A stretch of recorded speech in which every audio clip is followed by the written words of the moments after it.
Ancient Rome, where the architecture was grand, the politics were messy, and the public restrooms were very public. Imagine catching up on gossip while sitting shoulder to shoulder with 19 of your closest friends, all doing their business. Forget social media, this was social media's at its rawest.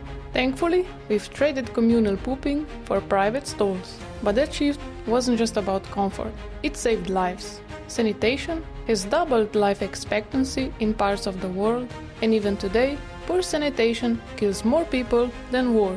Toilets aren't just a convenience, they're one of the most important inventions in human history.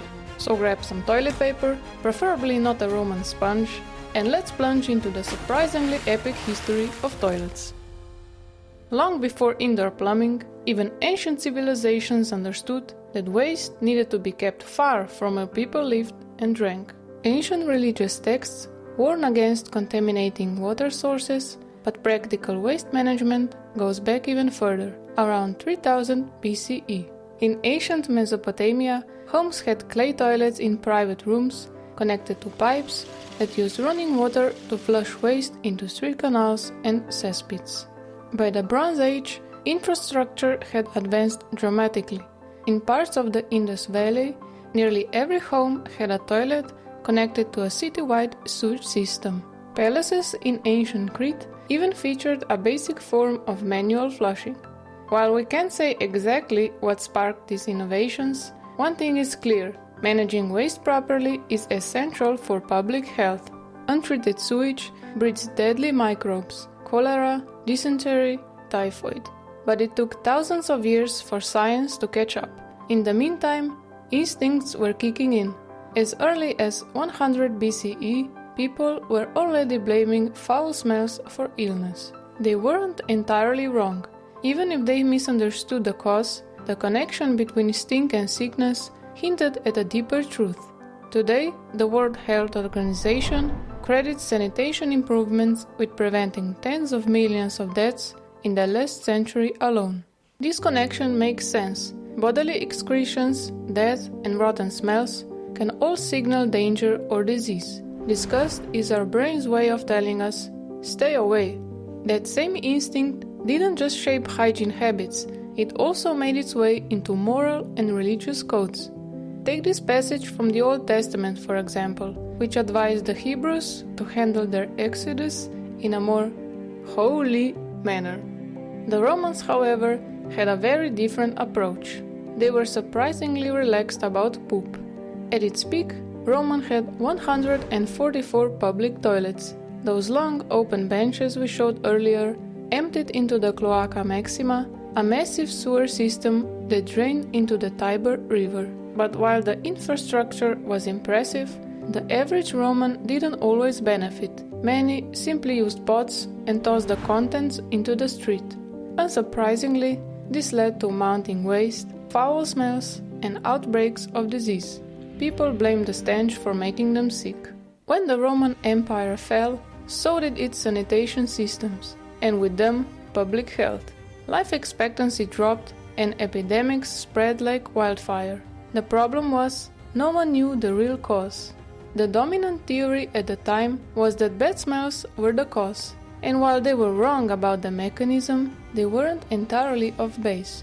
Our noses were picking up on danger, just not the way people thought. During the plagues of the Middle Ages, doctors famously wore those big masks stuffed with herbs and perfumes to quote-unquote cleanse the air. They had no idea bacteria were to blame, but their obsession with stink would end up shaping centuries of public health practices. Speaking of misconceptions about toilets and smells, one name that often pops up is Thomas Crapper. Despite what his name suggests, he didn't invent the flush toilet. He was, however, a plumber in the late 1800s who helped improve toilet technology. The real pioneer was Sir John Harrington, who in 1596 created the so-called Ajax, a flushing device using water from an overhead tank. John Harrington was born in 1560 into privilege but also into expectations. His father, John Harrington the Elder, was a poet and courtier, and his mother, Isabella Markham, was a lady-in-waiting to Queen Elizabeth I. So naturally, young John had connections. In fact, Queen Elizabeth was his godmother. Not too shabby. In school, he showed a sharp mind and an even sharper tongue, something that would get him both praise and punishment in the years to come. At Eton, he uncovered his love for poetry, inspired by classical literature and the school emphasis on rhetoric. This passion deepened at Cambridge, where he refined his wit and satirical style, setting the stage for his literary career.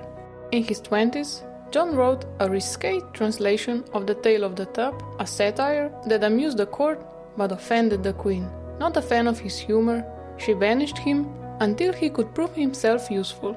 And he did exactly that. Determined to win back the Queen's favor, Harrington put his mind to innovation. In medieval England, toilets were pretty basic, even compared to the Romans over 1,000 years earlier. Instead of advancing, sanitation had actually regressed. Most people relied on potties or gardropes rather than proper sewage systems. Potties were just large pans for doing your business. When full, people would simply open a window or door and toss the contents into the street. Charming, right? A gardrobe was a bit fancier and more discreet, usually found in wealthier homes. It was a small room that jutted over a moat with a hole in the floor to dump waste below. You can imagine the smell, especially in crowded areas. Some even called the time the Great Stink. His invention featured a 2 feet deep oval bowl, sealed with pitch, resin and wax, and fed by water from an upstairs cistern. Flushing, it took about 7.5 gallons, a flood by the standards of pre-indoor plumbing in England. When water was scarce, he claimed up to 20 people could use the toilet before needing a flush. He detailed his design in a witty pamphlet called A New Discourse on a Stale Subject, The Metamorphosis of Ajax, a pun on Ajax, which was popular slang for toilets at the time. But there was a catch. His toilet was costly, required a steady water supply, and most people back then didn't prioritize hygiene. So his invention didn't catch on immediately. Still, Queen Elizabeth was impressed and had one installed in her palace. While the common folk was stuck with chamber pots, Her Majesty was flushing in luxury. It's tempting to laugh at the idea of a fancy toilet in the 1500s, but what Harrington did was revolutionary. He challenged the norm of letting human waste just sit around, and that was no small feat. But the fight for cleaner sanitation wasn't over yet. It took nearly 200 years for the flush toilet to really catch on. In 1775, Alexander Cummings was awarded the first patent for a flushing toilet. He redesigned the bowl, improved the flushing mechanism, and most importantly, added the S-trap, also known as the bend. This clever curve holds water in the pipe to block nasty, disease-carrying sewer gases from sneaking back into your home. The S-trap design is still a key feature in most toilets today. Remember Thomas Crapper from earlier? While he wasn't the flush toilet's inventor, he definitely earned his place in history by improving toilet technology and earning several patents in the late 1800s. You might assume the word crap comes from him, but that's actually a myth. The term dates back earlier and appears in J.C. Houghton's 19th century slang dictionary, where it simply meant to ease oneself. Thomas Crapper embraced his memorable name, founding Thomas Crapper and Company in 1861, and they've been keeping things flowing ever since. Of course, having a toilet is just the first step. Keeping it working is a whole other story. Every now and then, toilets get clogged, probably because you went a little overboard with the toilet paper. Don't worry though, it's usually an easy fix. The most common and trusty tool for the job, the plunger. The plunger's origins go way back to ancient times, but the modern version didn't appear until 1874. That's when John Hawley, a New York confectioner, patented what he called a vent clearer for wash bowls. It looked a lot like today's plunger, with a rubber cup attached to a handle. Since then, plungers haven't changed much, but today you'll find different types like the beehive plunger and the accordion plunger, each with small tweaks to make them either more versatile or more powerful. But something you absolutely always need within arm's reach is toilet paper. Unless, of course, you enjoyed the humiliating penguin waddle to the nearest roll.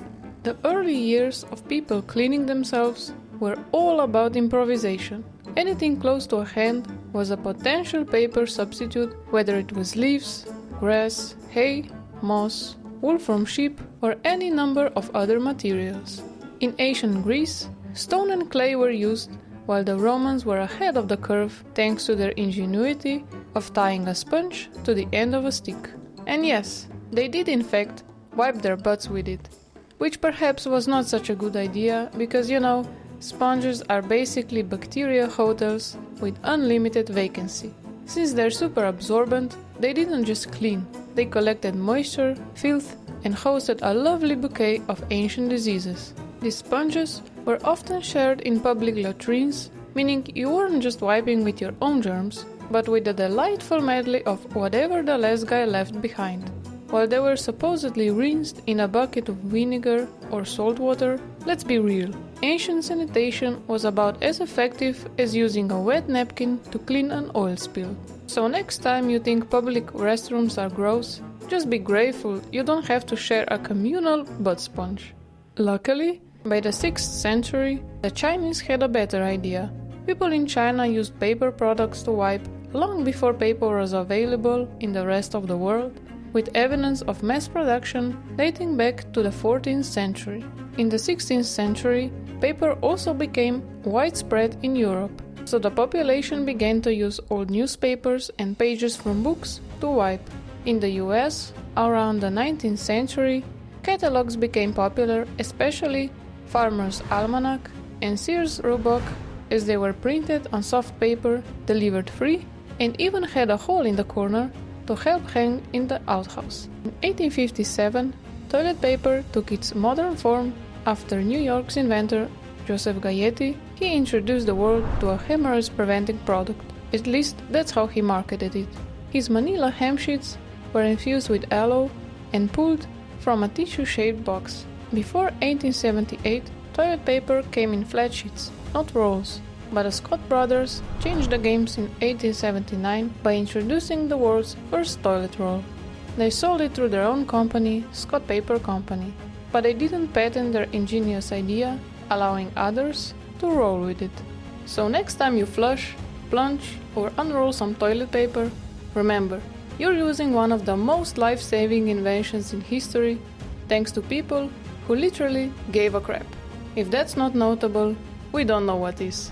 Hit subscribe and help us flush toward 100 subscribers. And hey, check out another video right here.